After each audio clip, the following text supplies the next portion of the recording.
أجمعين والصلاة والسلام على جميع الأنبياء والمرسلين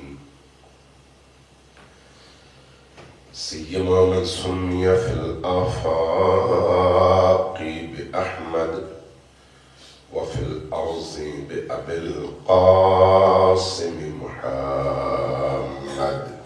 اللهم صل على محمد وآل محمد والصلاة والسلام على أولاده الطيبين الطاهرين المعصومين الميامين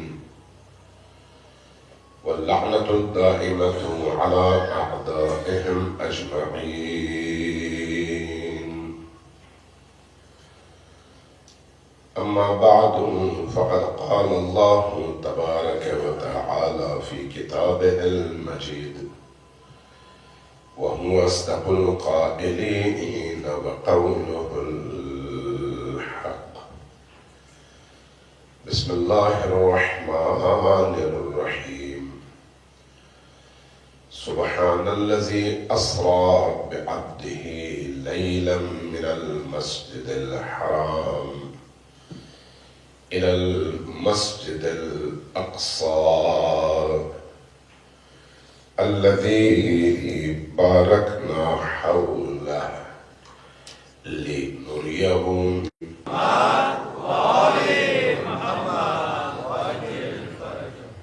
اللہ تبارک و تعالیٰ آپ کی اس عزاداری کو اپنی عظیم بارگاہ میں شرف قبولیت عطا فرمائے اور میں اس مقدس اور انتہائی اہم مہینے میں اس کی برکتوں کو، اس کی معنویت کو، اس کے اندر موجود اسرار اور اللہ کے رازوں کو پانے کی توفیق عطا فرمائے۔ عزیزان گرامی، اللہ تبارک و تعالیٰ نے ہمیں اس عالم میں بے ہدف نہیں بھیجا، با مقصد بھیجا ہے، اس لیے کہ وہ حکیم ذات ہے، اس لیے اس کا کوئی کام حکمت کے بغیر نہیں ہوتا۔ ہم اپنی روٹین کی زندگی میں جب ایک دوسرے کو دیکھتے ہیں تو کوئی بھی فرد کوئی ایسا کام کرے جس کا مقصد نہ ہو تو ہم فوراً اعتراض کرتے ہیں، تم نے تو عقل تھی، تم نے ایسا کام کیوں کیا جس کا کوئی مقصد نہیں ہے۔ ہر فرد پر ہم یہ اعتراض کرتے ہیں، ہم پر بھی لوگ اعتراض کر سکتے ہیں کہ بھئی آپ میں تو عقل تھی، آپ نے ایسا کیوں کیا، ایسا کام جس کا کوئی ہدف نہیں ہے، جس کا کوئی مقصد نہیں ہے، جس کا کوئی فائدہ نہیں ہے۔ اگر ہم من حیث انسان ایک دوسرے کے بارے میں اس طرح سے سوچ سکتے ہیں تو سوچئے کہ وہ ہستی جو خالق کائنات ہے، جس نے اس پورے عالم کو خلق کیا ہے، وہ اگر کسی چیونٹی کو بھی خلق کرتا ہے تو کسی مقصد کے تحت خلق کرتا ہے، اگر کسی پروانے کو خلق کرتا ہے تو کسی مقصد کے تحت خلق کرتا ہے۔ کوئی چیز اس کائنات میں اپنی مرضی سے نہیں آتی، کوئی چیز اس کائنات میں اپنی مرضی سے پیدا نہیں ہوتی، کوئی چیز اپنی مرضی سے عدم سے وجود میں آ نہیں سکتی۔ جو بھی چیز وجود میں آئے گی اس کو وجود میں لانے والی ہستی موجود ہے۔ اب وہ جو ہستی ہے وہ اگر خالق ہستی ہے، حکیم ہستی ہے، با علم ہستی ہے، تو پھر اس کے اس کام اور تخلیق کا بھی ایک عظیم اور بڑا مقصد ہونا چاہیے۔ اگر وہ مقصد نہ ہو تو نہ وہ حکیم ہے نہ وہ علیم ہے۔ اس اعتبار سے جب ہم اپنی تخلیق دیکھتے ہیں کہ اللہ نے ہمیں کیوں بھیجا ہے تو یقیناً ایک سوال ہر انسان کے سامنے آتا ہے۔ اب اگر وہ انسان موحد ہے، اللہ پر یقین رکھتا ہے، خالق پر یقین رکھتا ہے تو وہ اس کا جواب اس اینگل سے تلاش کرتا ہے. لیکن اگر وہ کسی خالق پر یقین نہیں رکھتا، کسی رب اور پیدا کرنے والے پر یقین نہیں رکھتا، فرض کرے ایتھسٹ ہے، تو پھر وہ اس کی توجیحات تلاش کرتا ہے کہ نہیں، کوئی خالق تو ہے ہی نہیں، یہ چیزیں تو خود بخود پیدا ہوئی ہیں. اب ہم اس بحث میں نہیں جاتے چونکہ وہ ایک طویل بحث ہے. آتے ہیں اسی نقطے کی طرف کہ ہم چونکہ موحد ہیں، ہم چونکہ مسلمان ہیں، ہم اللہ تبارک و تعالیٰ کے فضل و کرم سے اس کی وحدانیت پر، اس کی خالقیت پر، اس کی رازقیت پر ایمان رکھتے ہیں. چونکہ ایمان رکھتے ہیں اس لیے ہمیں یہ علم ہونا چاہیے کہ اس نے جو بھی چیز اس کائنات میں پیدا کی ہے وہ بامقصد ہے، بے مقصد نہیں ہے. اس بنیاد پر ہم بھی بے مقصد نہیں آئے. نہ میں اپنی مرضی سے آیا ہوں اور نہ آپ اپنی مرضی سے آئے ہیں. آپ بھی کسی فعل و انفعال کا نتیجہ ہے، اور آپ کا بھی کوئی خالق ہے، پیدا کرنے والا ہے، جس نے کچھ چیزوں کو سبب قرار دیا، اور ان اسباب کے ملنے سے ہم مخلوق کی صورت میں وجود میں آئے. جب ایسا ہے تو پھر ہمیں اس خالق اور حکیم خالق کے مقصد کو سمجھنے کی ضرورت ہے. اب سوال یہ ہے کہ ہم جو یہاں پر آئے ہیں، ہم اپنی زندگی کا ہدف اس مقصد کی روشنی میں طے کریں گے یا پھر اپنی ضروریات کی روشنی میں؟ اگر ہم نے خالق پر ایمان رکھا ہے، خالق کو پہچانا ہے، تو پھر ہم خالق کی اس تخلیق کے مقصد کو سامنے رکھتے ہوئے اپنی زندگی کا ہدف بھی طے کریں گے. لیکن اگر ایسا نہیں ہے تو ہم اپنی زندگی کا ہدف خالق کی بجائے اپنی خواہش کے تحت طے کرنا شروع کر دیں گے.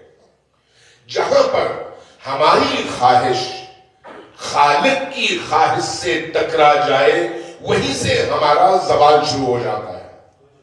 لیکن جہاں ہماری خواہش خالق کی خواہش سے مل جائے وہاں پر عروج شروع ہو جاتا ہے. ایک ہے بلندی کا سفر اور ایک ہے پستی کا سفر.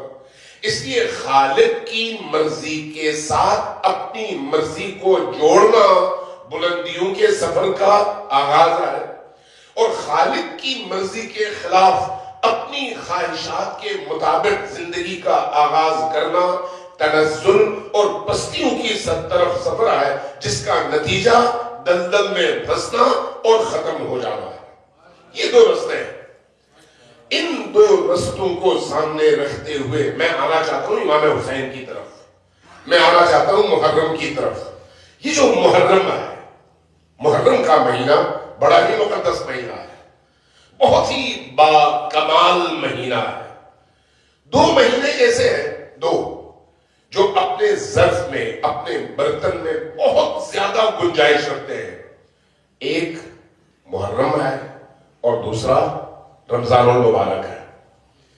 رمضان المبارک میں ہم روزہ رکھتے ہیں، قرآن پڑھتے ہیں، بھوک برداشت کرتے ہیں، پیاس برداشت کرتے ہیں، گرمیوں کے طویل ترین روزے رکھتے ہوئے تمام چیزوں کی موجودگی کے باوجود ہم اس طرف ہاتھ نہیں بڑھاتے جہاں پر اللہ نے ہمیں منع کیا ہے. وہ چیزیں نہیں کھاتے جن سے اللہ نے ہمیں روکا ہے، وہ چیزیں نہیں پیتے جن سے اللہ نے ہمیں روکا ہے، ان اعمال کی طرف نہیں جاتے جن سے اللہ نے ہمیں روزے کی حالت میں روکا ہے، اگرچہ وہ جائز ہی کیوں نہ ہو. لیکن اگر اللہ نے روکا ہے ایک مخصوص مدت کے لیے، وہ ہماری تربیت کے لیے ہے، اس لیے ہم اپنے آپ کو روکتے ہیں. کیوں؟ تاکہ اپنے اندر کی دنیا کو پاکیزہ کر کے اس راستے کے سالک بنے جو رستہ ہمیں اللہ تک پہنچاتا ہے. اصل ہدف یہ ہے رمضان المبارک. اس لیے رمضان المبارک کے 30 دن کے روزوں کے بعد انسان اپنے آپ کو اندر سے بڑا ہلکا پھلکا محسوس کرتا ہے، بہت معنوی محسوس کرتا ہے. کثافتوں سے پاک محسوس کرتا ہے. کیوں؟ اس لیے کہ ایک مسلسل ریاضت سے انسان گزر چکا ہوتا ہے، اور اس ریاضت سے گزرنے کی وجہ سے اندر کی گندگی، اندر کی کثافت، اندر کی تاریکی ختم ہوتی چلی جاتی ہے. روزے اور بھوک کی وجہ سے، اپنی آنکھوں کو حرام سے روکنے کی وجہ سے، ہاتھوں کو حرام سے روکنے کی وجہ سے، زبان کو حرام سے روکنے کی وجہ سے، کانوں کو حرام سے روکنے کی وجہ سے انسان کے اندر نجاست نہیں جاتی. استغفار کی وجہ سے نجاست باہر آ جاتی ہے. توبہ کی وجہ سے نجاست سے انسان کا وجود پاک ہونے لگتا ہے. اور اس بھوک اور پیاس کی کیفیت کی وجہ سے اندر کی تاریکیوں کی جگہ اللہ کی طرف سے نور جگہ بناتا ہے، اور انسان اندر سے نورانی ہو جاتا ہے. دعا، ذکر، مناجات، قرآن کی تلاوت، انفاق، صدقات، یتیموں کی دستگیری، لوگوں کی خدمت، لوگوں کو افطار کرانا، لوگوں کی دستگیری کرنا، لوگوں کے گھروں میں راشن پہنچانا، یتیموں کا خیال رکھنا، بیواؤں کا خیال رکھنا، خود افطار تیار کر کے لوگوں کو لے جا کر کھلانا، یہ سارے وہ اعمال ہیں جو میری خواہشات کے مطابق نہیں بلکہ اللہ کی خواہشات کے مطابق ہے. نتیجہ کیا ہوتا ہے؟ نتیجہ یہ ہے کہ انسان اندر سے پاکیزہ ہوتا چلا جاتا ہے، یہاں تک کہ جب 30 دن گزر جاتے ہیں تو انسان اس خوشی میں کہ 1 مہینہ اس نے ریاضت کیا ہے، پاکیزگی کا رستہ اختیار کیا ہے، وہ عید کے دن اللہ سے ملنے کی خوشی مناتا ہے، جس کو ہم عید یا عید الفطر کہتے ہیں. اب ذرا اس کے مقابلے میں آئیے محرم الحرام کی طرف. یہ جو سفر ہے جس کو ہم عبادات کا سفر کہتے ہیں، جس میں ہم ایک ایک کر کے ایک ایک عمل بجا لاتے ہیں، توبہ کرتے ہیں، اپنے گناہوں کا اعتراف کرتے ہیں، اور ان گناہوں سے توبہ کے لیے کوشش کرتے ہیں، آنسو بہانے کی کوشش کرتے ہیں، اور اللہ سے معافیاں مانگتے ہیں. یہ ریاضت کا سفر ہے. اس ریاضت کے سفر میں سالک یعنی وہ شخص جو سلوک کی اس راہ کو طے کرتا ہے، آہستہ آہستہ قدم با قدم اللہ کے قریب تر ہوتا چلا جاتا ہے. آپ لوگوں کو میں نے دیکھا بعض دوستوں کو فرانس کے ہاتھ میں لڈو کھیلتے ہیں.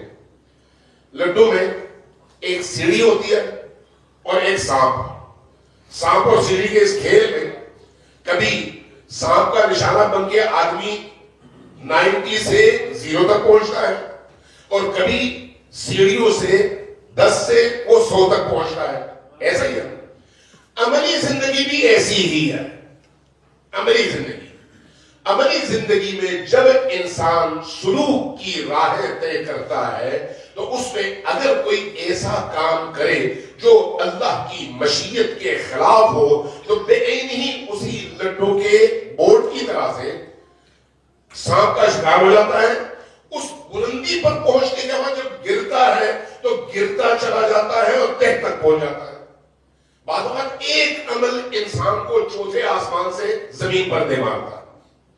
لیکن اس کے مقابلے میں جب انسان توبہ کرتا ہے، جب انسان ریاضت کرتا ہے، جب انسان اچھے اعمال انجام دیتا ہے، جب انسان وقت پر نماز ادا کرتا ہے، جب انسان وقت پر اپنی دعائیں پڑھتا ہے، جب انسان صبح اٹھ کر چند آیتوں کی تلاوت کرتا ہے، جب انسان رستے میں چلتے ہوئے، ٹیکسی چلاتے ہوئے، دفتر کی طرف جاتے ہوئے، بزنس کی طرف جاتے ہوئے، کام پر جاتے ہوئے رستے میں تلاوت کرتا ہے، رستے میں تسبیح پڑھتا ہے، رستے میں درود پڑھتا ہے، رستے میں قرآن کی تلاوت سنتا ہے، یہ وہ اوقات ہے جس میں وہ کچھ بھی کر سکتا تھا. لیکن ان اعمال کے ذریعے سے وہ آہستہ آہستہ قدم با قدم اللہ کے قریب تر ہوتا ہے اور اپنے اندر کی کثافتوں کو دور کرتا چلا جاتا ہے. یہ ہے ایک سفر. لیکن ماہ محرم کی صورت بالکل اور ہے. ماہ محرم قدم با قدم چلنے والا مہینہ نہیں ہے. ماہ محرم یعنی حسین ابن علی کا مہینہ، اور حسین ابن علی اللہ اور بندوں کے درمیان اس واسطے فیض کا نام ہے کہ اگر انسان کا دل ایک دفعہ جڑ جائے اور حقیقی معنوں میں جڑ جائے حسین ابن علی سے، تو لڈو کے اس ٹیبل کے سیڑھی کی طرح سے اگر وہ زیرو پر تھا، جیسے ہی جڑ گیا 100 تک پہنچ جاتا ہے۔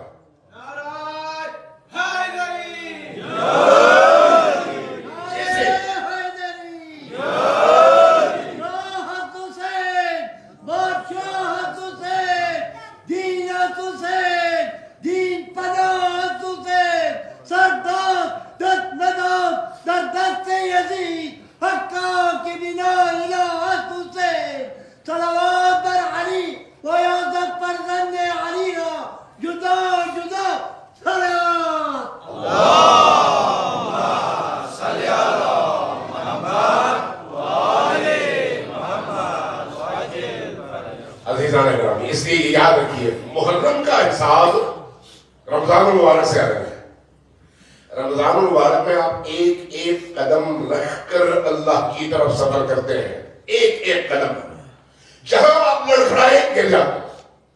لیکن محرم کا سفر کچھ اور سفر ہے۔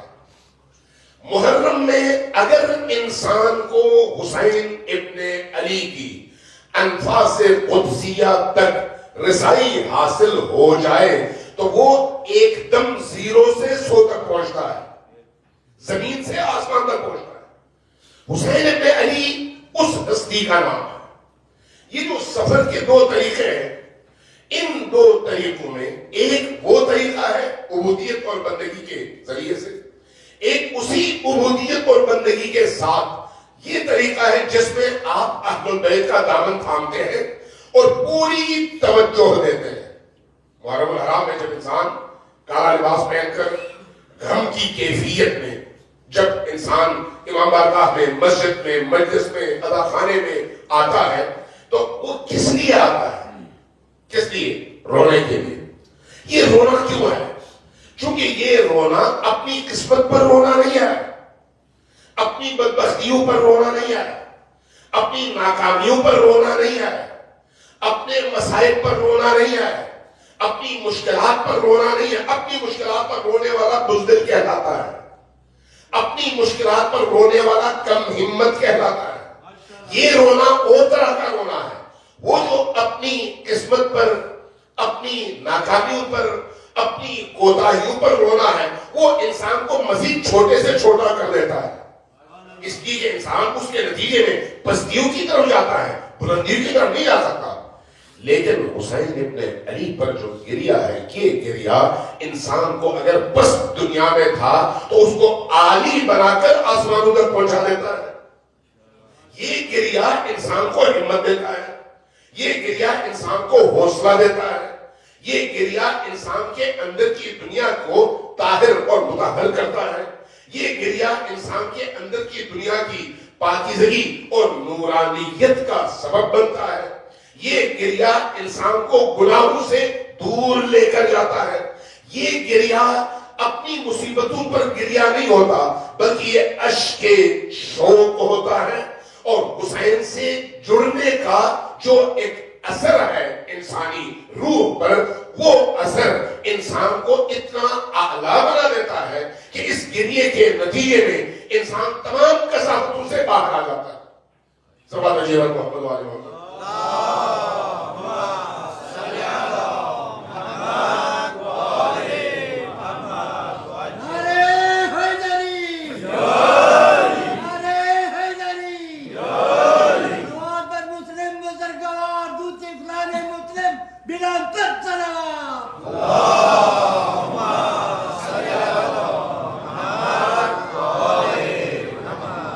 یہ عزاداری سید الشہداء منانے کا حکم ائمہ نے بہت تاکید کے ساتھ دیا، بہت تاکید کے ساتھ۔ فرق ہے روزے میں، نماز میں اور اس عبادت میں۔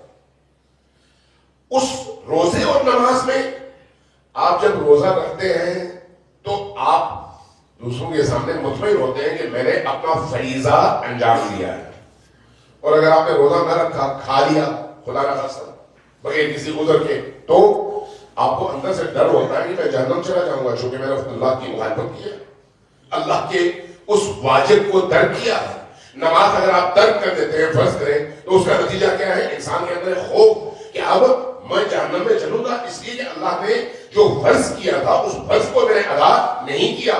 گویا وہ فریضہ ہے جس کی ادائیگی میں انسان کی نجات ہے اور جس کی عدم ادائیگی میں انسان کی ہلاکت. لہذا ایک خوف اور انعام کا لالچ، یہ دونوں چیزیں ان عبادات میں سب میں موجود ہیں. لیکن عزاداری سید الشہداء میں اگر آپ عزاداری میں نہیں جاتے تو کسی نے نہیں کہا کہ آپ جہنم جائیں گے، کسی نے نہیں کہا کہ ترک عزاداری کے نتیجے میں انسان جہنم کی آگ میں جلے گا، کسی نے نہیں کہا. لیکن اس کے باوجود آپ دیکھتے ہیں کہ عزاداری سید الشہداء میں امیر المؤمنین کے ماننے والے جوک در جوک شوق کے ساتھ، عشق کے ساتھ، والہانہ پن کے ساتھ شریک ہوتے ہیں، جبکہ کوئی جبر نہیں ہوتا، جبکہ ان کو کسی سزا کی امید نہیں ہوتی، جبکہ ان کو یہ خوف نہیں ہوتا کہ اگر میں نہیں گیا تو اس کا یہ نقصان ہوگا.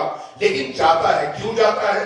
اس لیے کہ یہ جو عزاداری ہے سید الشہداء ہے، اس میں ایک ایسی لطیف لذت موجود ہے کہ وہ لذت انسان کو اس دنیا کی تمام تر کثافتوں سے پاک کرنے کا سبب ہے.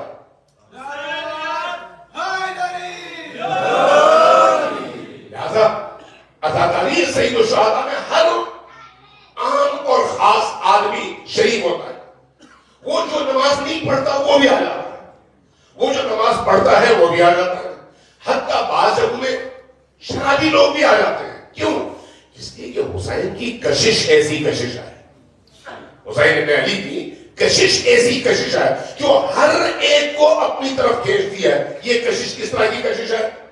یہ اللہ تبارک و تعالی کی رحمت واسعہ ہے جس کا مظہر حسین ابن علی ہے. اللہ تبارک و تعالی کی رحمت واسعہ جس کا مظہر حسین ابن علی ہے. آپ قرآن کریم میں پڑھتے ہیں وَمَا أَرْسَلْنَاكَ إِلَّا رَحْمَةً لِلْعَالَمِينَ. اللہ تبارک و تعالیٰ نے اپنے رسول کو رحمت بنا کر عالمین میں بھیجا. وہ جو رحمت خدا ہے اسی رحمت خدا کے تسلسل کا نام علی ہے، تسلسل کا نام حسن ہے، اور اسی تسلسل کے کمال کا نام حسین ابن علی ہے.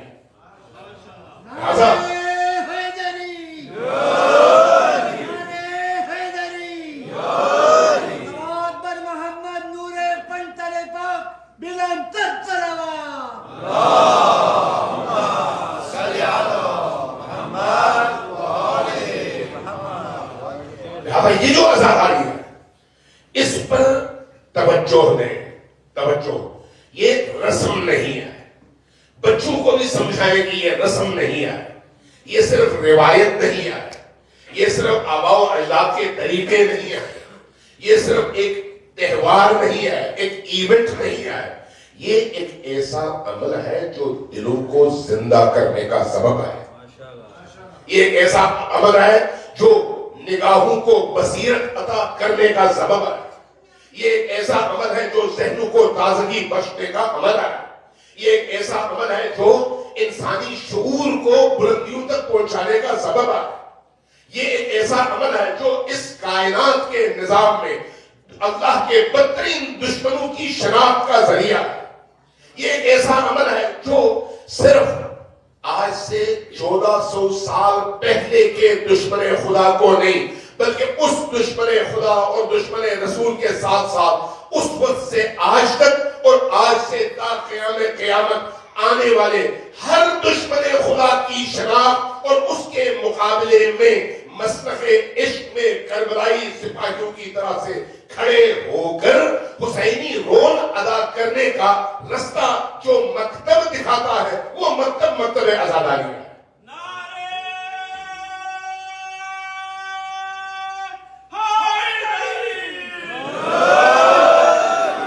لہذا یہ مکتب عزا مکتب تربیت ہے. یہ تربیت فطری بھی ہے، یہ تربیت قلبی بھی ہے، یہ تربیت اخلاقی بھی ہے، یہ تربیت سماجی بھی ہے، یہ تربیت گھر کی بھی ہے، یہ تربیت عبودیت میں بھی لازم آتی ہے. آپ کسی کسی اور عبادت میں اس طرح کا مجھے دکھا دیں. جب حسین بن علی کا نام آتا ہے تو انسان سوچے بغیر جیب میں ہاتھ ڈالتا ہے, نکال کے دیتا ہے. کہیں اور یہ جذبہ پیدا نہیں ہوتا کسی جگہ. یہ حسین بن علی کا گھر ہے جہاں پر یہ جذبہ پیدا ہوتا ہے. یہ حسین بن علی کا دسترخوان ہے جہاں پر انسان صبح سے شام تک محنت کر کے کھانا بنا کر دیتا کس کو ہے؟ ان کو جن کو وہ جانتا بھی نہیں ہے. جبکہ عام زندگی میں اسی کھانے کی دوڑ میں شامل ہو کر ایک دوسرے سے آگے بڑھنے کی انسان کوشش کرتا ہے تاکہ زیادہ حاصل کر سکے اور زیادہ کھا سکے. یہ وہ میدان ہے جہاں پر خود پیچھے رہ کر دوسرے بھوکوں کو کھلاتا ہے, دوسرے پیاسوں کو پلاتا ہے.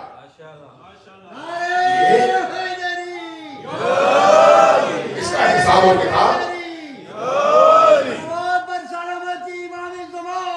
سلامتی مومن مومنات, سلامتی علماء, سلامتی مجتہد, سلامتی آزادار حسین بلند سلام.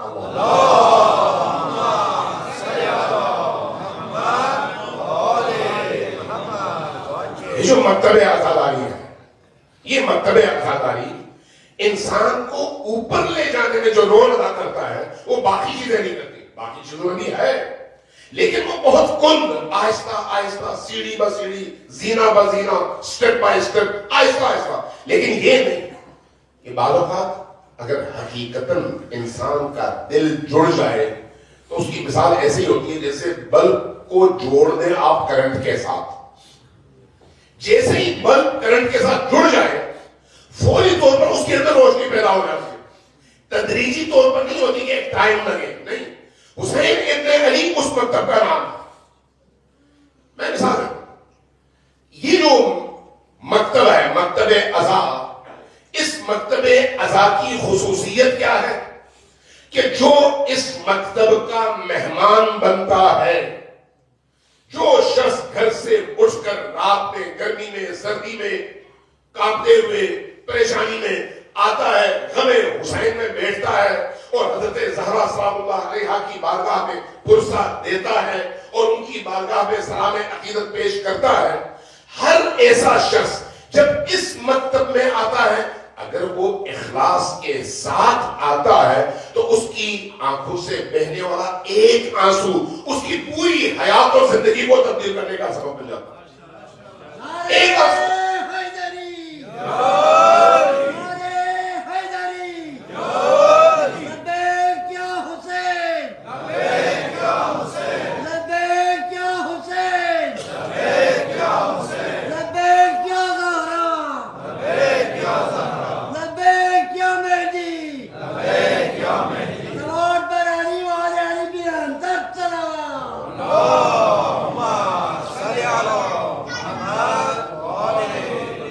ایک آنسو, صرف ایک آنسو. اس لیے کہ حسین ابن علی میں اتنی طاقت موجود ہے. یہ طاقت اللہ نے دی, اللہ کی دی ہوئی طاقت ہے جس کو ایسا کبھی سوچے بھی نہیں کہ پھر وہ مستقل ہے, نہیں.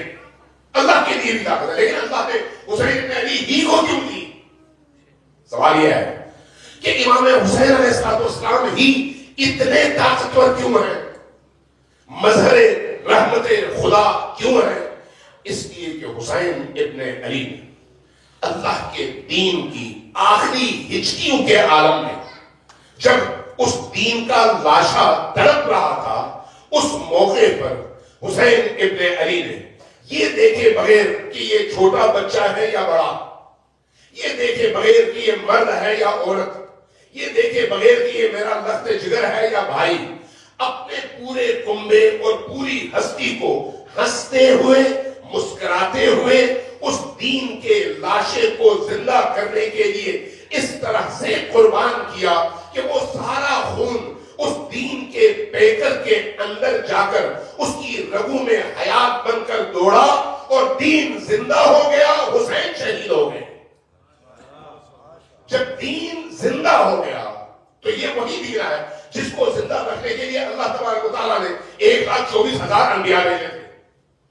امام حسین نے 1,24,000 انبیاء کے لائے ہوئے اس دین اور خاتم النبیین کے کامل کیے ہوئے اس دین کو اس جانکنی کے عالم سے نکال کر اس کے اندر اپنے اور اپنے کنبے کا خون تزریق کر کے انجیکٹ کر کے ایک ایسی حیات دے دی کہ اب تا قیام قیامت یہ دین زندہ رہے گا، دین کو آج نہیں آئے گی۔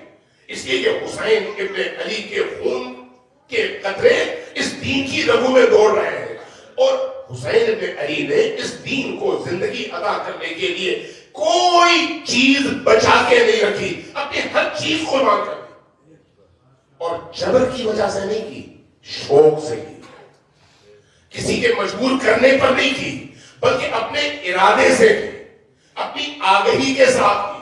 ایسا نہیں ہے کہ کسی نے بیعت کی لالچ دی ہو اور کہو کہ آپ آئیں ہم بیعت کریں گے اور جا کے وہ پھنس گئے ہو، نہیں، ایسا نہیں آیا، شعوری طور پر گئے ہیں، شعوری طور پر جان کر گئے ہیں، اس علم کے ساتھ گئے ہیں کہ میرا خون بہنا ہے، اس علم کے ساتھ گئے ہیں کہ علی اصغر کا خون بہنا ہے، اس علم کے ساتھ گئے ہیں کہ علی اکبر کے سینے پر برچھی لگنی ہے، اس علم کے ساتھ گئے ہیں کہ زینب کبریٰ کا پردہ چھلنا ہے، اس علم اور معرفت کے ساتھ جب میدان میں قدم رکھا اور اپنی کوئی چیز بچا کر نہ رکھی، تو اللہ نے بھی اس کے عوض حسین سے کہا کہ اے حسین اب جو تیری مرضی ہے وہی میری مرضی ہے۔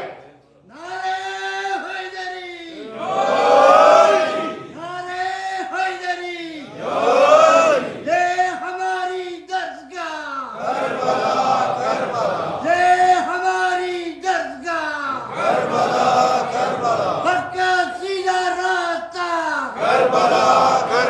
شہیدوں کا سیدھا راستہ،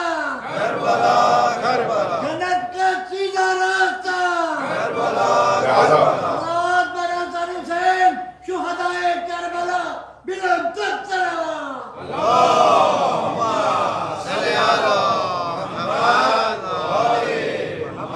لہذا جب ہم ائمہ اہل البیت علیہ السلام کی روایات پڑھتے ہیں تو وہ روایات بڑی عجیب ہیں۔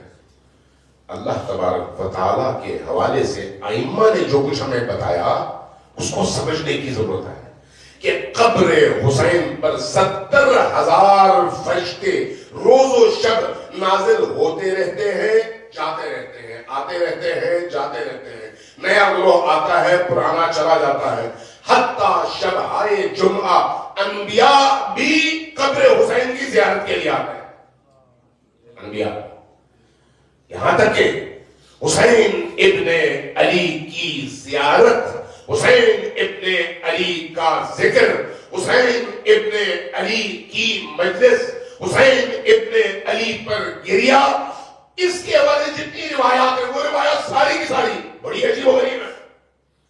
میں شیعہ کی ایک سنی روایت بیان کرتا ہوں۔ امام احمد ابن حنبل کا آپ نے نام سنا ہے، محدث بھی ہیں اور فقہ کے بہت بڑے امام بھی ہیں، امام احمد ابن حنبل۔ وہ اپنے فضائل الصحابہ میں حسین ابن علی علیہ السلام کے چیپٹر میں یہ لکھتے ہیں کہ حسین کون ہے؟ وہ جن پر اگر کسی مؤمن انسان کی آنکھوں سے آنسو کا ایک قطرہ گرے تو یہ قطرہ اس کے اور جہنم کے درمیان حائل بن کر کھڑا ہو جاتا ہے۔ میں اہل سنت روایت ہے، تشیع میں بے تحاشا، بے تحاشا، اس لیے کہ یہ رسم کوئی اور عمل ایسا نہیں ہے جو اس حد تک بلند ہو، جس حد تک ذکر حسین کی مجلس اور حسین ابن علی پر بہنے والے آنسو کی قدر و قیمت بیان کی گئی۔ یہ آنسو ہمارے درمیان بہت سارے ایسے لوگ ہیں جن کے والد کا انتقال ہو گیا، جن کے بھائی کا انتقال ہو گیا، جن کی والدہ کا انتقال ہو گیا، ایسے بھی ہوں گے جن کا جوان بیٹا دنیا سے اٹھ گیا ہو، 2 دن 3 دن روتے ہیں، اس کے بعد آنسو ختم ہو جاتا ہے، اس کے بعد ذکر تو آتا ہے لیکن کبھی آنسو نہیں آتے۔ 1 1.5 سال 2 سال 4 سال گزرنے کے بعد اب چہرے پر غم کے آثار بھی نہیں ہوتے، انسان بھول جاتا ہے۔ لیکن حسین ابن علی کیسی ہستی ہے، نہ میں نے دیکھا، نہ میں نے قریب سے سنا، نہ میں نے وہ تاریخ پڑھی، اور آج کی بات بھی نہیں ہے، کب کی بات ہے؟ 1400 سال پرانی. لیکن جیسے ہی چاند نظر آ جاتا ہے دل مہموم ہوتا ہے, اشک بہنے لگتے ہیں, اندر سے غم امڑ آتا ہے اور انسان اپنے اندر درد اور غم کو اندر سے محسوس کرتا ہے. یہ کیسا غم ہے؟ یہ مادی غم نہیں ہے, یہ ایک معنوی کیفیت ہے جو اللہ تک پہنچنے میں ہر چیز اور ہر عمل سے زیادہ تیز اور ہر عمل سے زیادہ مؤثر ہے. لہذا ہم روایات میں پڑھتے ہیں, ائمہ اہل بیت نے ہمیں بتایا کہ جب تم کربلا جاؤ تو اس کا ثواب کیا ہے, امام حسین علیہ السلام کی زیارت کے لیے جاؤ تو اس کا ثواب کیا ہے, وہاں پر جا کر جب تم سلام کرتے ہو تو اس کا ثواب کیا ہے. ایک شخص عراق سے پوچھ کر مدینہ گیا امام صادق علیہ السلام کی بارگاہ میں, اور ملاقات کے بعد جب سلوات بھیجے تو اونچی آواز سے سلوات بھیجے,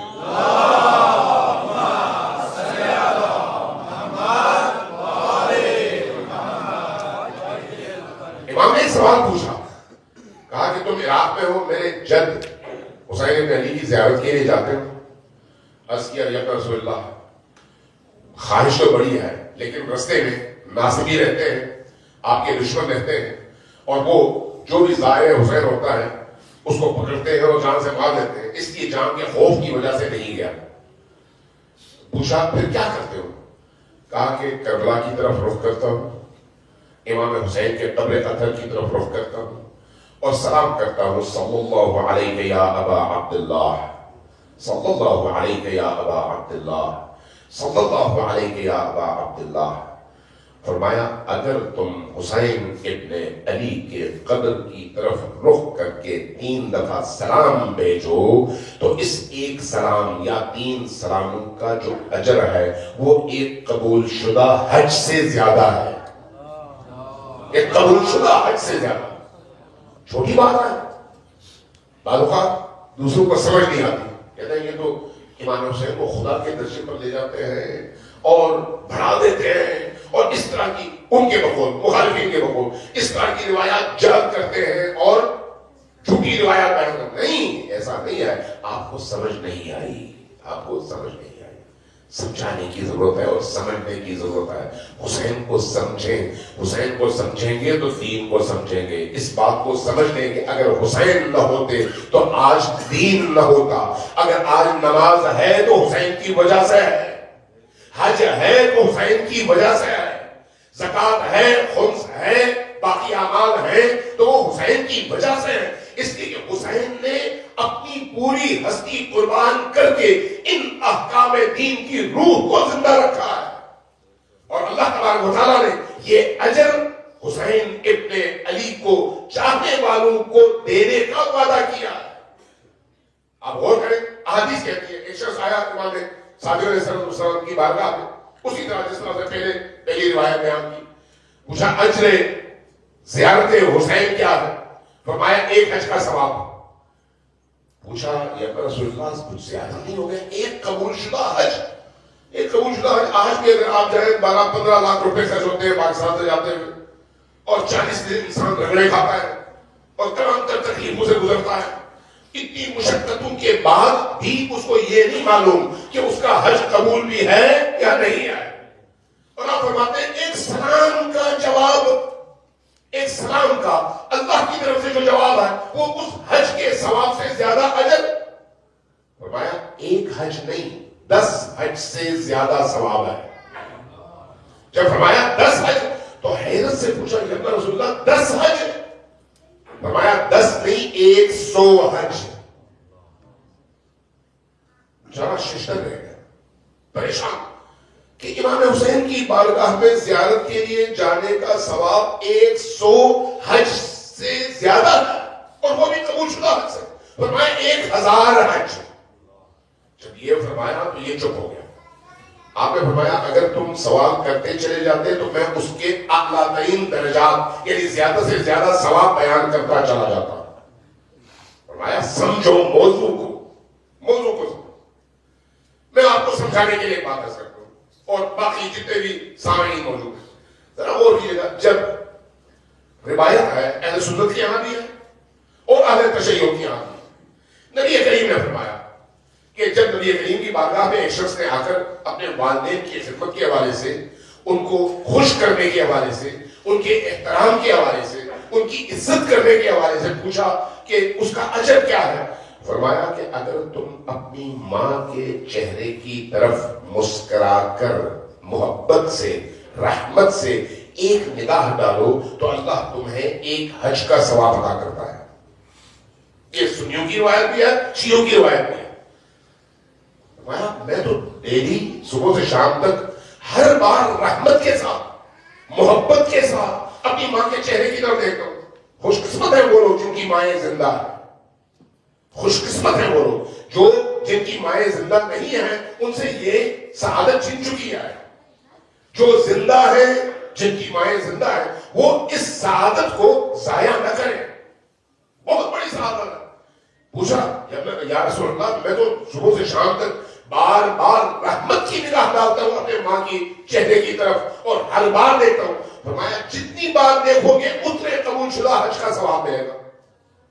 اب میرا ایک سوال ہے، امام حسین اللہ کی بارگاہ میں زیادہ مقرب ہے یا وہ گناہگار ماں؟ ایسی کروڑوں مائیں حسین ابن علی کی ایک پلک پر قربان ہیں، کروڑوں مائیں۔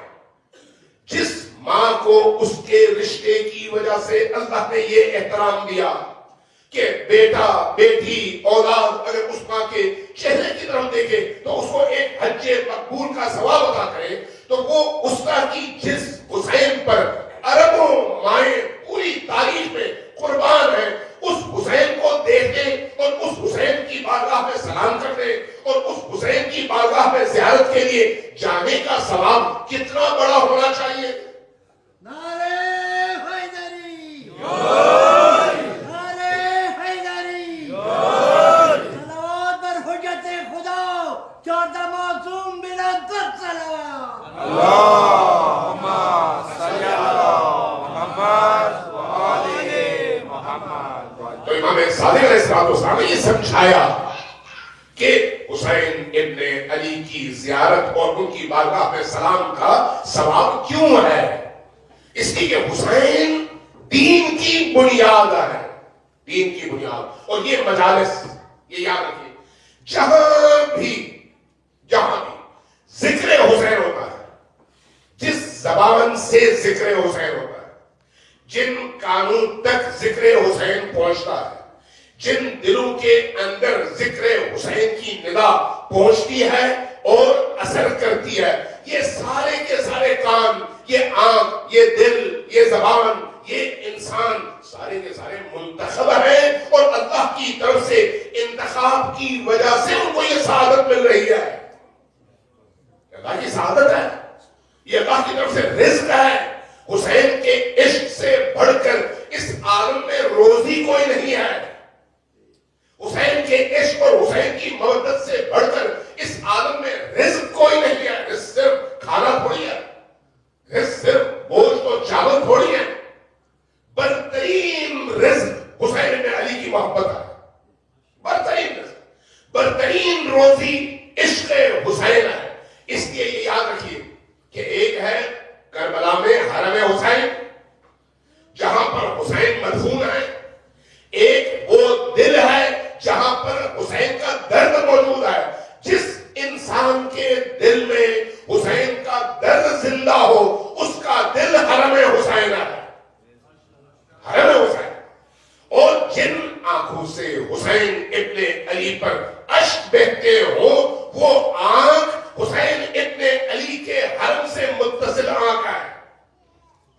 جس سرزمین میں حسین کا ذکر ہوتا ہو وہ خیمہ حسین ہے، چاہے وہ آسٹریلیا میں ہو، امریکہ میں ہو، افریقہ میں ہو یا خود کربلا میں ہو۔ جہاں پر بھی ذکر حسین ہوگا، ذکر حسین کا وہ ماحول، وہ عمارت، وہ بلڈنگ، وہ انوائرمنٹ، وہ خیمہ حسین ہے۔ اور خیمہ حسین پر اللہ ہمیشہ رحمت کی نگاہ ڈالتا ہے، ہمیشہ۔ اس لیے ذکر حسین کوئی چھوٹا عمل نہیں ہے، چھوٹا عمل نہیں ہے، معمولی عمل نہیں ہے۔ یہ انسان کو یکدم اوپر اٹھا کر اس منزل تک پہنچاتا ہے۔ یہ ذکر جہاں تک انسان مشکلات کے نتیجے میں ہو سکتا ہے 40-50 سال محنت کر کے پہنچ سکے. سلام علیہ محمد والے اللہم صلی علی محمد وآلہ محمد. اس وجہ سے ایک اور نقطہ عرض کروں توجہ کے لیے. دیکھیے کبھی انسان خود جاتا ہے اللہ کی طرف, کوشش کرتا ہے اللہ کی رضا حاصل کرے. کبھی انسان کو اللہ خود بلاتا ہے, لے کر جاتا ہے. دو الگ الگ راستے ہیں. حضرت موسیٰ کے حوالے سے قرآنی آیات کہتی ہیں کہ حضرت موسیٰ جب کوہ طور پر مجھ سے ملنے کے لیے آئے تو میں نے حضرت موسیٰ کو یہ عطا کیا, یہ عطا کیا, یہ عطا کیا, یہ نور نازل ہوا, پھر اس طرح سے ان کو نور اور آیات عطا ہوئی. کیا کون؟ حضرت موسیٰ. اللہ قرآن کریم میں کہتا ہے کہ حضرت موسیٰ جب خود سے آئے میرے پاس تو میں نے یہ چیزیں عطا کی. لیکن وہی اللہ اسی قرآن میں جب نبی کریم کا تذکرہ کرتا ہے تو وہاں پر یہ نہیں کہتا کہ نبی کریم جب آئے, کہتا ہے یہ نبی وہ ہیں جن کو ہم نے وہاں پہنچایا, ہم نے بلایا. اسرا بعبدہ لیلا من المسجد الحرام الى المسجد الاقصی. ہم وہ ہیں جنہوں نے اپنے عبد اور اپنے بندے کو خود بلایا. یہ جو رستہ ہے یہ وہی ہے کہ ایک رات میں معراج کا سفر, ایک رات میں معراج کا سفر.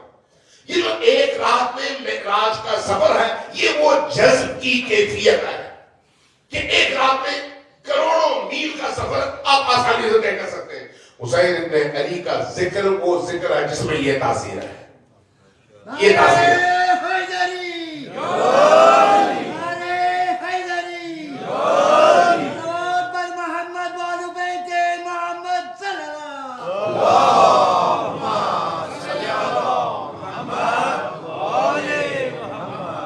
جو چیز بھی حسین ابن علی سے منسوب ہے, جو بھی چیز, اس چیز میں برکت ہے بشرطے کہ کرنے والا درست رستے سے آئے, خرچ کرنے والا درست پیسہ خرچ کرے, حلال کا پیسہ خرچ کرے, اپنے آپ کو پاک رکھے.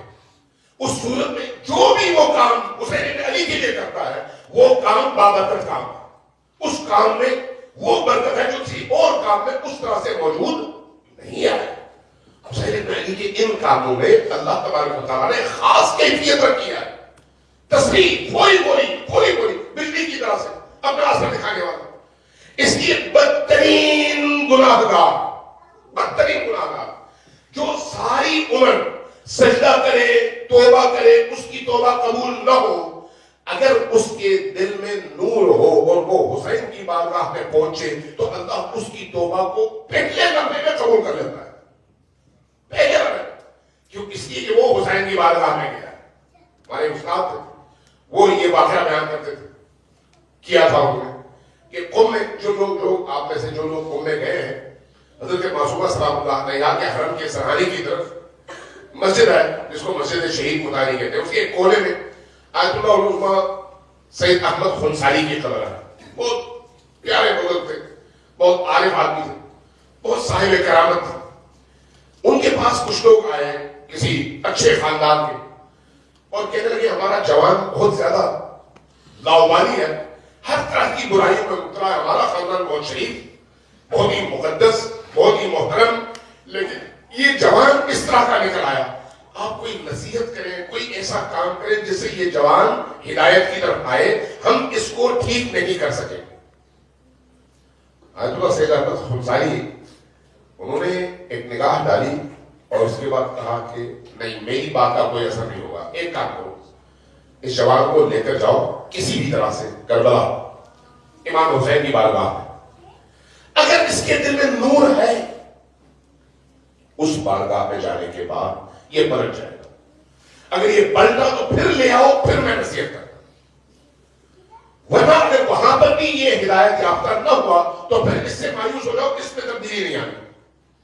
اب وہ کہتے ہیں کہ ہم نے بڑی مشکل سے لڑکے کو حاضر تیار کیا, بڑی مشکل سے, کسی ہیلے بہانے سے اس کو لے کر چلے گئے. حرم کو جاتا نہیں تھا, ہم نے بڑا زور دیا, ایک دن اس کو لے کر حرم کی طرف گئے. جب ہم حرم میں داخل ہوئے اس کی نگاہ جیسے ہی قبر اطہر پر پڑی ایک دفعہ وہ بیٹھ گیا. بیٹھنے کے بعد اس کی آنکھوں سے آنسو نکلنے شروع ہوئے. پھر اس کے بعد وہ ہلا نہیں اپنی جگہ سے, بہت دیر تک روتا رہا. اس کے گریہ و زاری کی کیفیت دیکھ کر ہم نے اس سے کہا کہ دیکھو اب تم اپنے اصل مالک کی بارگاہ میں آئے ہو, یہاں پر کم از کم توبہ کر لو اور پلٹ جاؤ. اس نے کچھ نہیں کہا. لیکن جب ہم وہاں سے لے کر باہر نکلے تو اس کی دنیا بدل چکی تھی. ایک عرصے کے بعد جب آیت اللہ العظمیٰ سید احمد فضالی کی بارگاہ میں دوبارہ گئے تو انہوں نے کہا وہ جوان کو تم لے کر نہ آئے, ابھی میں نصیحت کرتا ہوں اس کو. کہتے ہیں ہم نے ان سے کہا کہ اب اس کو کسی نصیحت کی ضرورت نہیں ہے, وہ حسین کی بارگاہ سے تمام ہدایتیں لے کر واپس آ چکا ہے اور اس وقت انتہائی پرہیزگار اور پیارا بچہ بن گیا ہے. امام حسین علیہ السلام کی جو بارگاہ ہے وہ اس طرح کی اثر رکھنے والی بارگاہ, ہر کام میں اثر ہے. یہ جو آپ دریا صاف کرتے ہیں اس میں بھی اثر ہے. یہ جو آپ چلتے ہیں امام حسین علیہ السلام کے عزادار کی حیثیت سے, آپ کی وجہ سے نہیں, میری وجہ سے نہیں, حسین بن علی کی وجہ سے. چونکہ آپ گھر سے ذکر حسین یہ کرتے ہیں, اس لیے اللہ تبارک و تعالی آپ کے قدموں کی خاک میں تاثیر پیدا کرتا ہے. میں اولیاء اللہ کی بات نہیں کر رہا, حسین ابن علی کے محب کی بات کر رہا ہوں, حسین ابن علی کے عاشق کی بات کر رہا ہوں. آیت اللہ العظمیٰ بروجردی کا نام آپ نے سنا ہوگا, اپنے زمانے کے یگانہ اور عظیم مرجع, عظیم مجتہد. زندگی کے آخری دنوں میں ان کی آنکھوں میں بڑی تکلیف شروع ہو گئی. ڈاکٹروں سے علاج کروایا, ٹھیک نہ ہوا. ڈاکٹروں نے کہا کہ اب آپ لوگوں کے اس مرحلے میں ہے کہ ہم جتنا بھی علاج کریں اس سے ٹھیک نہیں ہونا. مسلسل آنسو گرتے تھے. کہا کہ آپ پڑھنا چھوڑ دیں, آپ پڑھ نہیں سکتے. محرم آیا, یہ آیت اللہ شہید مطہری نے بھی لکھا ہے, کچھ اور لوگوں نے بھی لکھا ہے, بڑے بزرگوں نے, کہ جب محرم آیا تو تاسوعہ کو, یہی 9 محرم کو, اپنے شاگردوں نے کہا کہ چلو ہم چلتے ہیں حرم میں. حضرت معصومہ سلام اللہ علیہا کے حرم میں آئے. باہر صحن میں چونکہ عاشور اور 9 محرم کو مختلف جگہوں سے دستے آتے ہیں اور سلام کرتے ہیں, پرسہ دیتے ہیں, عطاداری کرتے ہیں, ماتم کرتے ہیں, گریہ کرتے ہیں, اور دوسرے گیٹ سے مشرق سے داخل ہوتے ہیں, مغربی گیٹ سے باہر نکل جاتے ہیں. وہ کھڑے رہے وہاں پر اپنے شاگردوں کے ساتھ. جب یہ لوگ نکل گئے تو وہاں پر عزاداری آپ نے دیکھی ہوگی, جن دوستوں نے دیکھی ہے, سیاہ لباس کے ساتھ, پورے بدن پر مٹی, گارا, باقی حقیقی غم کا مجسمہ بن کر لوگ آتے ہیں بی بی کی بارگاہ میں تذکیر پیش کرنے.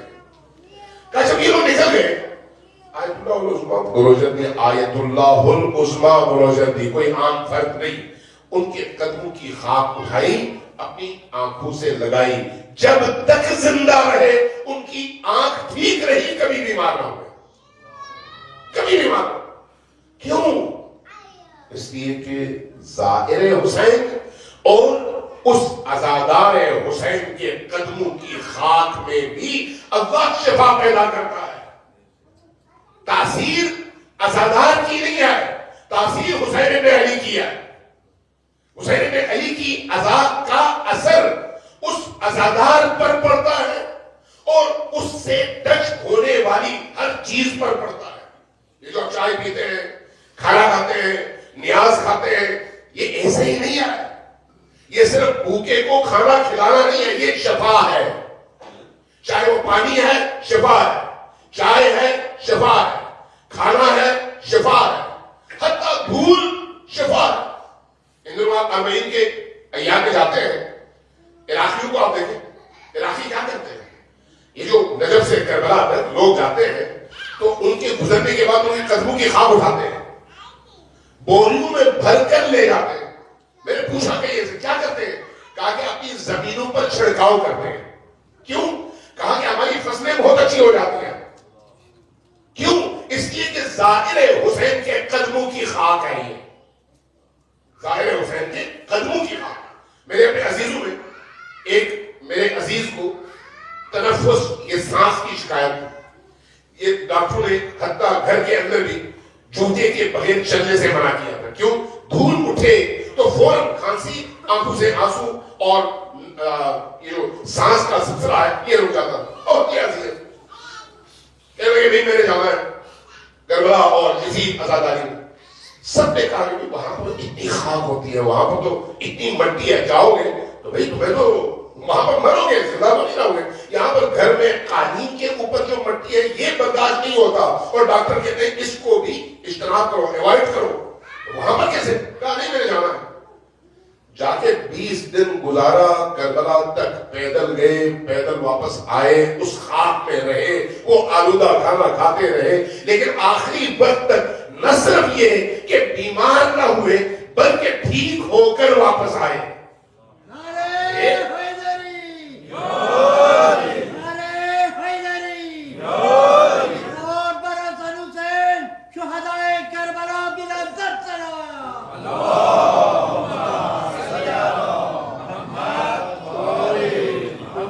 یہ عزاداری ہے سید الشہداء کی برکتیں ہیں, برکتیں.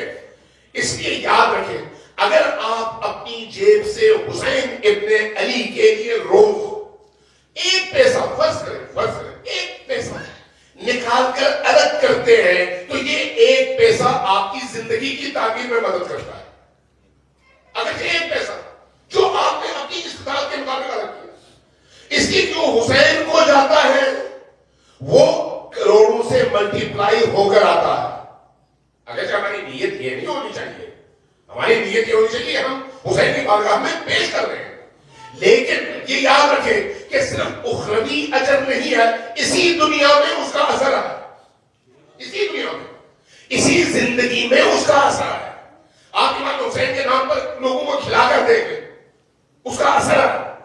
میں کل کہیں پر یہ نقطہ میں نے عرض کیا تھا کہ جب ہمیں مشہد میں امام رضا علیہ السلام کے کچن سے اور ان کے دسترخوان سے کھانے کو ملتا ہے تو ہم کیا کرتے ہیں, امام حسین کے دسترخوان سے کئی دفعہ آپ گئے ہوں گے, آپ کو بھی شاید دعوت ملی ہو, اور امام حسین کا جو کچن ہے, ان کا لنگر ہے, وہاں سے کھانا ملا ہو. جب وہاں سے کھانا ملتا ہے تو ہم کیا کرتے ہیں, ایک ایک دانہ سنبھال کر رکھتے ہیں. وہاں سے نمک ملتا ہے, سنبھال کر رکھتے ہیں, گھروں میں اپنے بڑے نمک کے اس میں ڈالتے ہیں اور مکس کرتے ہیں تاکہ وہ برکت باقی رہے. وہاں سے ملنے والی روٹی ایک مہینے تک چھوٹا چھوٹا کر کے استعمال کرتے ہیں, دیر تک اس کی برکتوں سے ہم مستفید ہوں. وہ کیوں؟ اس لیے وہ امام حسین کا ہے, ایسا ہی امام حسین کا ہے. کیا امام حسین نے یہ دیا ہے؟ نہیں, آپ نے امام حسین کے نام پر جب دیا تو اب وہ حسین کا ہے. کیونکہ حسین کا ہے اس لیے حسین کا اثر بھی اس میں ہے. وہ اثر صرف کربلا کے لیے محدود ہے نہیں, وہ یہاں پر آپ کے یہاں ایسے نہیں رہی ہے. آپ اگر یہیں پر محرم میں, محرم کے علاوہ باقی دنوں میں جب کبھی حسین کے نام پر ایک کھانا پکائیں تو اس کھانے میں وہی تاثیر پیدا ہوگی جو کربلا میں امام حسین کے کچن کی تاثیر ہے.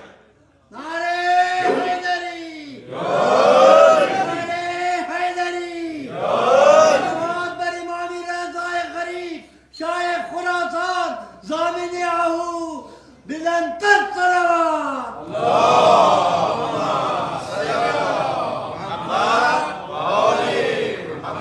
کیوں ایسا ہے؟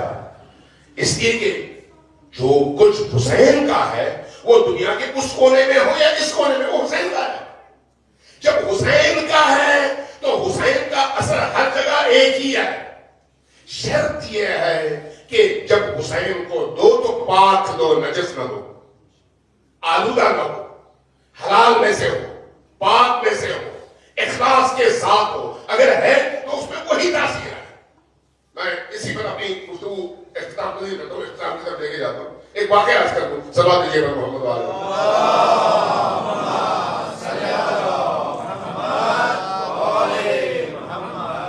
امام بارگاہوں کی خدمت کریں, عزاداروں کی خدمت کریں.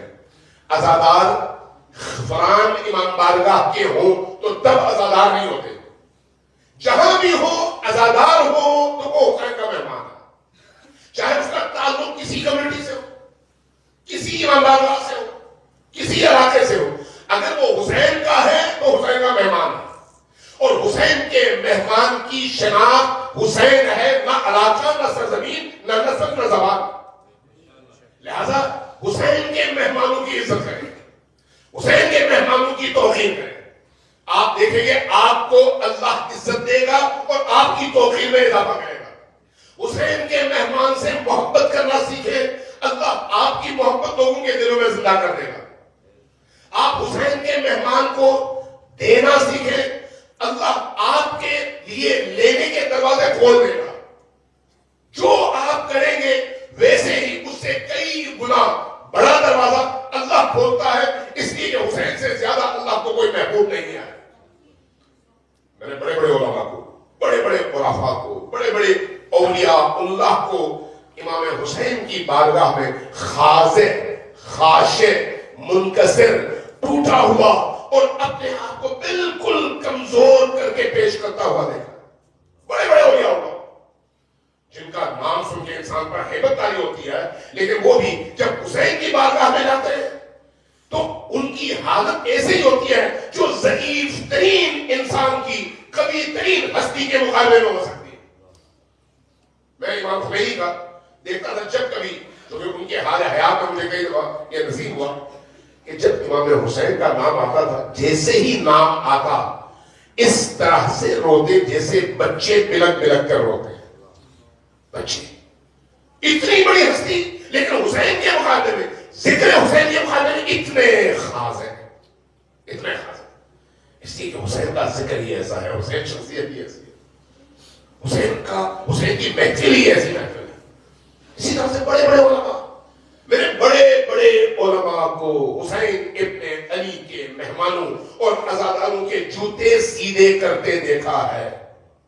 بڑے بڑے علماء، آپ نے نام سنا ہوگا آیت اللہ سید قاضی طباطبائی، بہت بڑے عارف، بہت بڑے ولی خدا، بڑے بڑے ہمارے فقہا، مجتہدین، مراجع اور عظیم لوگ ان کے شاگرد تھے اور ان کے دسترخوان سے ولایت کا کھانا کھاتے تھے. آیت اللہ عثمان خوئی جیسے لوگ. آیت اللہ قاضی کی روش یہ تھی کہ جب کبھی ان کے گھر مجلس ہوتی، چھوٹا سا تو اپنا سا گھر تھا، 4 بندے 5 بندے ہوتے، 10 بندے ہوتے، لیکن جب یہ بندے آتے بیٹھتے، ایک خطیب ذکر حسین کرتا تو وہ دروازے پر بیٹھ جاتے. دروازے پر بیٹھ کر جیسے جیسے یہ شاگرد، یہ علماء اندر داخل ہوتے، ان کے جوتے اٹھا کر کپڑے سے صاف کر کے طریقے سے رکھ دیتے. یہ خود ولی خدا، ولی خدا. جب سے کہتے ہیں یہ آپ کیا کر رہے ہیں؟ کہتے ہیں میں تمہارے نہیں کر رہا ہوں، حسین کے مہمان کے جوتے صاف کر رہا ہوں، حسین کے مہمان کے جوتے. اس لیے کہ حسین کا اثر ہے، حسین کا اثر. علامہ طباطبائی کے استاد آیت اللہ علماء غربی، ان کے بارے میں بزرگوں نے لکھا ہے کہ جب ان کے گھر مجلس ہوتی تھی تو وہ دروازے پر بیٹھتے تھے، چائے کی ایک کیتلی ہوتی تھی اور ادھر جوتے رکھنے کی جگہ جیسے یہاں پر ہے، تو بیٹھ کر جو بھی آتا جوتے اتارتا وہ اٹھاتے، جوتے صاف کر کے ایک کونے میں طریقے سے رکھتے تاکہ کوئی اور ان جوتوں کے اور پاؤں نہ رکھے. اور جو جا رہا ہوتا اس کو اپنے ہاتھوں سے نکال کر چائے دیتے اور کہتے یہ چائے لو اور جا کر پیو. یہ امام حسین کی طرف سے ہے. ان کے شاگرد مجتہدین، ان کے شاگرد سارے مجتہد تھے، علامہ طباطبائی جیسے لوگ جب کہتے ہیں یہ آپ کیا کر رہے ہیں، کہتے ہیں میں اپنی زندگی میں یہ 2 کام کبھی نہیں چھوڑوں گا، اس لیے کہ یہ 2 کام حسین کی نوکری ہے اور یہ نوکری میری زندگی کا سب سے بڑا اعزاز ہے. حسین ابن علی. اس لیے یہ یاد رکھیں کہ امام بارگاہوں میں خدمت، عزاداروں کی خدمت، کھانا بنانا، پانی پلانا، تبرک تقسیم کرنا، نیاز کھلانا، برتن دھونا، اگر حسین کے نام پر ہے، حسین کے لیے ہے، سیاہ پوش ہونا اگر حسین کے لیے ہے، غم منانا اگر حسین کے لیے ہے، مجلس میں آنا اگر حسین کے لیے ہے، نہ خطیب کے لیے، نہ انتظامیہ کے لیے کہ وہ کہیں گے تم کیوں نہیں آئے، نہ فلان مشہور آدمی کو دیکھنے اور سننے کے لیے، نہیں، حسین کے لیے، حسین کے لیے. اگر حسین کے لیے ہے تو ایک ایک قدم کا اجر ہے. اس لیے کہا کہ حسین کی زیارت کے لیے آنے والے ہر انسان کے ہر قدم کے نتیجے میں اللہ اس کا ایک گناہ ختم کرتا ہے اور اس کا ایک درجہ بڑھا دیتا ہے. اس لیے کہا، اس لیے حسین ابن علی کی قدر و قیمت جانے. حسین بہت عظیم ہے، بہت عظیم ہے. واقعہ نقل کر دوں اس کے بعد ختم کر دوں. ہمارے استاد تھے اخلاقیات کے آیت اللہ مجتہدی تہرانی، بہت پہنچے ہوئے بزرگ، بہت پہنچے ہوئے. ان کے ایک شاگرد نے یہ بات بتائی مجھے، کہا کہ زندگی ان کے آخری ایام میں چند سال پہلے ان کا انتقال ہو گیا. کہا کہ ان کے آخری ایام میں میں نے ایک دن ان کو اپنے گھر دعوت دی. میں نے کہا کہ آج آپ ہمارے گھر میں کھانا کھائیں. ہمارے گھر آئے. جب ہم نے کھانا وانا بنایا, میری بیگم نے بنایا, بڑی محنت کی, کھانا آیا, تو میں چونکہ ایک عرصے سے اس استاد کا شاگرد تھا, تو میں نے دیکھا انہوں نے ایک دفعہ کھانا ڈالا, کھایا, ختم کیا, دوبارہ ڈالا, دوبارہ کھایا. مجھے حیرت ہوئی, اس وقت میں نے نہیں بولا چونکہ انہوں نے ڈال دیا. جب وہ کھانا کھا چکے, پیٹ بھر گیا, تو اس کے بعد میں نے پوچھا کہ استاد آج سے پہلے میں نے آپ کو کبھی اس طرح سے کھانا کھاتے نہیں دیکھا. آپ ہمیشہ ایک ہی دفعہ کھاتے تھے, دوسری دفعہ نہیں ڈالتے تھے کھانا. آج میں نے آپ کو دیکھا آپ نے 2 دفعہ کھانا ڈالا ہے, اس کی وجہ کیا ہے؟ وہ مسکرائے, کہا کہ جاؤ اپنی بیگم سے پوچھو. کہتے ہیں میں اسی وقت اٹھا گیا بیگم کے پاس, بیگم سے کہا کہ کیا بات ہے بھائی, انہوں نے مجھے تمہاری طرف بھیجا وجہ پوچھنے کے لیے. تو انہوں نے مسکرا کے بیگم نے کہا کہ میں نے یہ کھانا وضو کر کے بنایا تھا, شاید اس لیے. تو کہتے ہیں میں واپس آیا استاد کے پاس, استاد سے عرض کیا کہ بھائی بیگم تو یہ کہتی ہے. تو استاد نے مجتہدی نے فرمایا کہ تمہاری بیگم جب کبھی کھانا بناتی ہے وضو کر کے بناتی ہے. پہلی دفعہ کر آئے, ملے نہیں آئے. کہا کہ نہیں یہ بات نہیں ہے, تمہاری بیوی جب بھی کھانا بناتی ہے وضو کر کے بناتی ہے, لیکن میں نے دوبارہ کھانے کی وجہ وضو کرنا نہیں آیا. جاؤ دوبارہ پوچھو. دوبارہ گئے. کہا کہ بھائی وہ تو یہ کہہ رہے ہیں, آپ وجہ بتائیں, اصل وجہ کیا ہے؟ رو پڑی. کہا کہ جب آپ نے مجھے کہا کہ استاد آ رہے ہیں, آیت اللہ مجتہدی آ رہے ہیں, تو مجھ پر ایک ایسی کیفیت تاری ہو گئی کہ اتنا بڑا انسان, ولی خدا, مجتہد ہمارے گھر آ رہے ہیں. تو کہا کہ میں کھانا جب بنانے لگی تو اچانک میرا ذہن کربلا کی طرف متوجہ ہوا. میں نے امام حسین علیہ السلام کا مرثیہ پڑھا اور اس کے بعد نیت کی کہ یہ کھانا امام حسین کے نام پر میں بناتی ہوں, امام حسین کے نام. وہ کھانا گویا میں نے امام حسین کی نیت سے کھانا بنایا تھا. تو شاید وجہ یہ ہے. کہہ رہے میں واپس گیا, استاد کو جب بتایا تو انہوں نے کہا وجہ یہی ہے, اس لیے کہ جو کھانا امام حسین کی نیت سے بنے وہ کھانا نورانی ہوتا ہے, اس سے نور چھلکتا ہے. ان آنکھوں کو نظر نہیں آتا, یہ دل دیکھتا ہے. اگر دل پاکیزہ ہے, بابصیرت لوگ دیکھتے ہیں اگر وہ بابصیرت ہیں. اس کی امام صادق علیہ السلام کی وہ حدیث ہے کہ جب محرم کی پہلی تاریخ کا چاند نظر آتا ہے تو پورے کائنات پر غم کی ایک لہر طاری ہو جاتی ہے, پورے کائنات پر. فرمایا اس کی وجہ کیا ہے؟ اس کی وجہ یہ ہے کہ جب چاند نظر آتا ہے تو ایک فرشتہ اللہ کے حکم سے امام حسین علیہ السلام کا وہ کرتا لے کر کائنات میں نکلتا ہے جس کرتے پر جگہ جگہ تلواروں اور نیزوں کے زخم ہیں. اور جب یہ کرتا لے کر نکلتا ہے تو کائنات میں ہر وہ فرد اور مخلوق جس کو اللہ نے بصیرت عطا کی ہے وہ اس کرتے کو دیکھتا ہے, اور جیسے ہی امام حسین کے اس کرتے پر نگاہ پہنچتی ہے, نگاہ ڈلتی ہے, تو ہر بابصیرت انسان آنسو بہا کر روتا ہے. اور ہم ان میں سے ہیں, ہم جب اس کرتے کو دیکھتے ہیں تو ہماری آنکھوں سے آنسو جاری ہو جاتا ہے. امام صادق علیہ السلام فرماتے ہیں اس لیے ذکر حسین ان ایام میں وہ ذکر ہے جو پورے عالم کو مغموم کر دیتا ہے, پورے ہر دل کو مغموم کر دیتا ہے. یہ کوئی چھوٹا ذکر نہیں ہے, یہ کوئی چھوٹی موٹی کوئی ایسی چیز نہیں ہے جس کو نظر انداز کیا جائے. یہ ایک عظیم اثر رکھنے والا واقعہ ہے, اور ایسا واقعہ جو زندہ ہے, زندہ ابھی بھی زندہ ہے, اس وقت بھی زندہ ہے. ایسا نہیں ہے کہ 1400 سال پہلے محرم ہوا ہو. اس پر اگر اللہ نے توفیق دی تو کل میں 2-3 باتیں عرض کروں گا اپنی گفتگو کے آخر میں.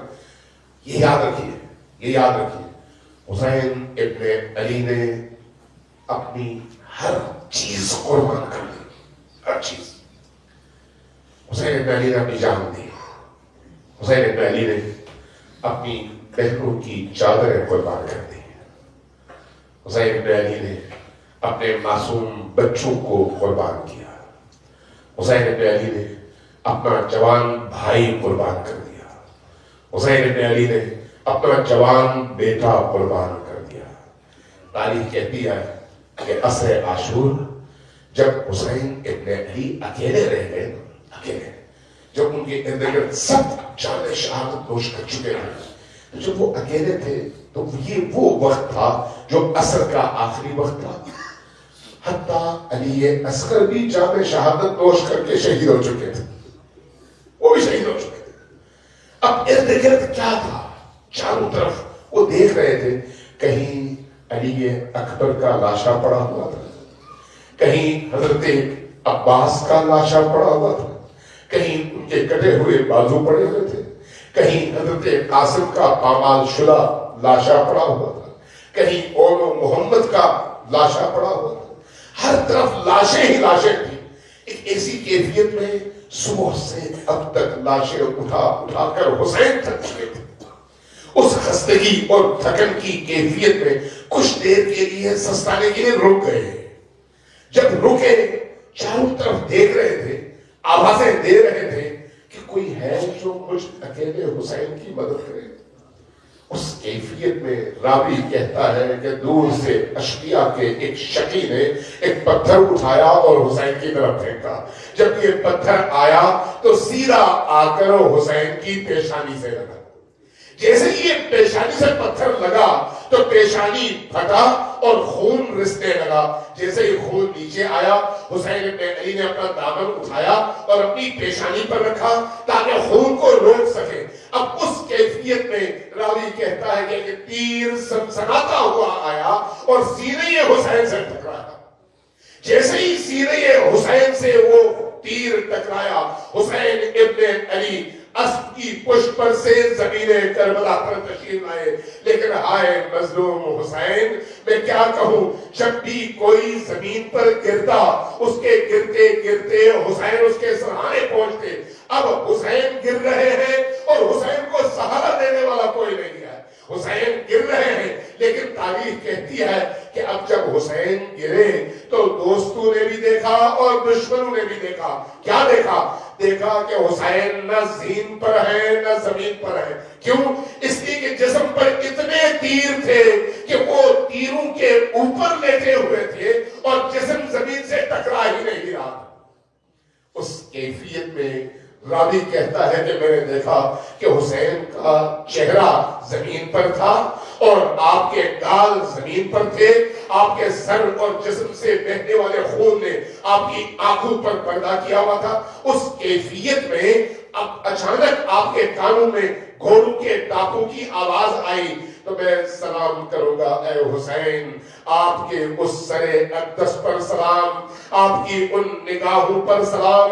جب گھوڑوں کے ٹاپوں کی آپ نے آواز سنی تو آنکھیں آہستہ آہستہ کھولی. آپ کو بس ایک ہی فکر تھی کہ ابھی حسین زندہ ہے، کہیں لشکر اشقیاء کا رخ خیموں کی طرف نہ ہو جائے، خیموں کی طرف رخ نہ کرے.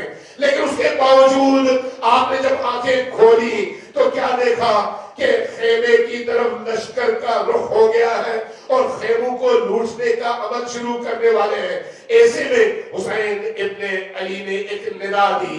ندا کیا ہے؟ اے ابو سفیان کے ماننے والوں، اگر تم میں دین نہیں ہے تو کم از کم اتنی غیرت کا مظاہرہ تو کرو. ابھی حسین زندہ ہے، حسین کی نگاہوں کے سامنے خیموں کی طرف نہ جاؤ. حسین کی غیرت یہاں پر جا رہی ہے اور غیرت پکار رہی ہے. راوی کہتا ہے کہ میں نے اس عالم میں دیکھا کہ شمر ابن ذل جوشن آیا اور حسین ابن علی کے قریب آیا. ایک دفعہ کائنات نے ایک عجیب منظر دیکھا. منظر کیا ہے؟ حسین لیٹے ہوئے ہیں اور یہ شقی ابن شقی اور لعین ابن لعین سینے حسین پر چڑھا ہوا ہے. کربلا کے واقعے میں ایک عجیب بات ہے، وہ یہ ہے کہ جتنے بھی شہداء ہیں ان تمام شہداء کے سر تب کاٹے گئے جب وہ شہید ہو چکے تھے. ان کی شہادت کے بعد ان کے سروں کو کاٹا گیا. لیکن یہ پہلے شہید ہیں جن کو ابھی ان کی سانسیں چل رہی تھی. حسین کے لبوں پر ذکر خدا جاری تھا، سبحان اللہ، الحمدللہ، اللہ اکبر، ذکر جاری تھا، اور اس ذکر کی کیفیت میں آپ کی گردن پر چھری چلنے لگی، آپ کی گردن پر شمر کا کند خنجر چلنے لگا۔ سلام ہو اے حسین آپ کے سر اقدس پر، سلام ہو اس کند چھرے سے ذبح ہونے والی گردن پر، سلام ہو اس سر پر جس کو نیزے پر بلند کیا گیا، سلام ہو اس سر پر۔ جب اس سر کو بلند کیا گیا تو خیمے میں بچیاں دیکھ رہی تھی، سکینہ کی نگاہیں دیکھ رہی تھی، زینب کی نگاہیں دیکھ رہی تھی، ام کلثوم کی نگاہیں دیکھ رہی تھی، یہ بیویاں دیکھ بھی رہی تھی، رو بھی رہی تھی، لیکن حسین کا سر نیزے کے اوپر تھا۔ سلام ہو اس سر اقدس پر۔ جب ان عزیزوں کو قافلے میں اسیروں کی صورت میں لایا گیا اور کوفہ میں داخل کیا جا رہا تھا، تو تب جب یہ سر داخل ہونے لگے تو یہ سر نیزے کے اوپر تھا اور قافلے والے پیچھے تھے، اور اہل کوفہ ان سروں کو بھی دیکھ رہے تھے اور قافلے کی مخدرات کو بھی دیکھ رہے تھے۔ اس مظلومیت کے عالم میں زینب کبریٰ ایک دفعہ چیخ کر روئی اور اس زور سے اپنا سر محمل پر مارا کہ آپ کا سر زخمی ہو گیا اور خون رسنے لگا۔ سلام ہو اس سر اقدس پر جس کو زمین پر جب گرایا گیا تو امام زمان نے اس کا لوہا پڑا ہے، اور کیا فرمایا؟ فرمایا کہ میرا سلام ہو اس چہرے پر، اس داڑھی پر جس کو خون سے خضاب ملا، میرا سلام ہو اس سر اقدس پر جس کو تنور کی راکھ میں آلودہ ہونا پڑا، میرا سلام ہو اس سر اقدس پر جو زمین کربلا کی خاک سے جا کر ملا، میرا سلام ہو اس سر اقدس پر جس کو جب یزید کے دربار میں پیش کیا گیا اور زینب کبریٰ نے اپنے خطبے سے اس ماحول کو تبدیل کیا تو اچانک دیکھنے والوں نے کیا دیکھا؟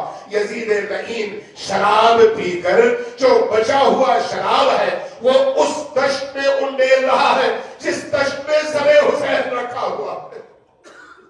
سلام ہو میرا اس حسین پر کہ جب اس دن جب ان اسیروں کو رہائی مل رہی تھی، زینب نے مطالبہ کیا تھا کہ اے یزیدیو ہم رو نہیں سکے، ہمارے شہداء کے سر ہمیں دو تاکہ ہم رو سکیں۔ اور اس عالم میں کیا ہوا؟ جب سر اندر آنے لگے تو ایک ایک کر کے ہر سر کا اندر آنا تھا، اس کا وارث آگے بڑھتا، اس سر کو اپنے سینے سے لگاتا۔ ایک دفعہ 2 سر کٹھے آئے، جب یہ 2 سر آئے تو کوئی آگے نہیں بڑھا۔ پوچھا گیا کیا ان سروں کا کوئی وارث نہیں ہے؟ بتایا گیا ہے تو صحیح، یہ وارث ہے، کون ہے؟ زینب کبریٰ ہے، زینب کبریٰ کے 2 بیٹوں کا سر ہے۔ کہا پھر وہ آگے کیوں نہیں آتی؟ جواب ملا اس لیے نہیں آتی کہ ان کو حسین کے سر کا انتظار ہے، اور جیسے ہی سر حسین اندر داخل ہوا زینب تڑپ کر آگے آئی، اس سر کو اٹھایا، سینے سے لگایا، اور پھر جب یہ سر سکینہ کے دامن میں آیا تو تاریخ لکھتی ہے کہ سکینہ اتنی روئی کہ غش کھا کر زمین پر گری، پھر اٹھ نہ سکی۔ انا للہ و انا الیہ راجعون وسيعلم الذين ظلموا اي منقلب ينقلبون نسألك اللهم ولكم باسمك العظيم الاعظم العبد الاجل الاكرم بك يا الله يا الله يا الله يا الله يا الله يا الله يا الله يا الله يا الله يا الله يا رحمن يا رحيم يا مقلب القلوب ثبت قلوبنا على دينك۔ خدایا ہماری اس قلیل عبادت کو اپنی عظیم بارگاہ میں شرف قبولیت عطا فرما، بارگاہ ہماری اس عزاداری کو اپنی بارگاہ میں قبول فرما، بارگاہ ہمیں عزاداران حسین کے ساتھ محشور فرما، بارگاہ ہمارے دلوں کو حسین کی محبتوں کا مرکز قرار دے، بارگاہ ہمیں عزائے حسینی کے نتیجے میں نورانی زندگی عطا فرما، بارگاہ ہم سب کی خطاؤں اور ہمارے گناہوں سے درگزر فرما، بارگاہ ہم سب کے جتنے بھی مرحومین دنیا سے گزر چکے ہیں ان سب کی مغفرت فرما۔ بعض دوستوں نے خصوصی طور پر آپ سب سے آج کے ان تمام عزاداروں سے دعا کی درخواست کیا، خدایا ان درخواست گزار مومن کی تمام حاجات شرعیہ کو قبول فرما، ان کی مشکلات کو دور فرما۔ اللہ جتنے بھی حاجت مند اس مجلس میں موجود ہیں سب کی حاجات کو قبول فرما۔ اللہ ہم سب کے جتنے بھی مرحومین دنیا سے گزر چکے ہیں ان سب کی برزخ کی زندگی کو آسان فرما۔ خدایا ہمیں امام زمان علیہ السلام کے سپاہیوں میں شمار فرما۔ خدایا آج حق اور باطل کی جنگ کا میدان ہے، خدایا اہل حق کے تمام لشکروں کو، چاہے وہ یمن میں ہو، فلسطین میں ہو، غزہ میں ہو، تہران میں ہو یا دنیا کے کسی اور گوشے میں، اہل باطل پر، اہل شرک پر، اہل نفاق پر، اہل کفر پر فتح و نصرت عطا فرما۔ بالا ہم سب کو امام زمان کے اس عظیم لشکر میں شامل ہونے کی توفیق عطا فرما۔ بالا ہمیں زندہ وہ زندگی عطا فرما جو حسین کو عزیز ہے، اور خدایا ہمیں اس راہ میں موت عطا فرما جو راہ حسین کو عزیز ہے۔ خدایا ہماری زندگی کی آخری سانسوں میں ہمیں علی کی بارگاہ میں حاضری کی توفیق عطا فرما۔ خدایا جب ہمیں موت آئے تو موت کے موقع پر علی ابن ابی طالب کا دیدار ہمیں نصیب فرما۔ خدایا ہماری برزخ کی زندگی میں، قبر کی زندگی میں نورانیت اور اہل البیت علیہ السلام کی شفاعت ہم سب کو نصیب فرما۔ بالا محشر میں بی بی دو عالم کی شفاعت ہم سب کو نصیب فرما۔ ربنا تقبل منا انك انت السميع العليم برحمتك يا ارحم الراحمين وصلی اللہ علی محمد وآلہ الطاہرین۔ جن جن عزیزوں نے، دوستوں نے آج کی اس مجلس کے لیے اہتمام کیا، شب و روز ایک کیا، محنت کی، امام بارگاہ کو سجایا، آپ لوگوں کے لیے بیٹھنے کا انتظام کیا اور اس امام بارگاہ اور مرکز کی تعمیر کی، ان سب کے بلندی درجات کے جو بن چکے ہیں، ان کے بلندی درجات کے جو زندہ ہیں، ان کی مزید توفیقات کے لیے مل کر اونچی آواز سے 3 بار وعجل فرجہم کے ساتھ درود بھیجیے۔ اللہ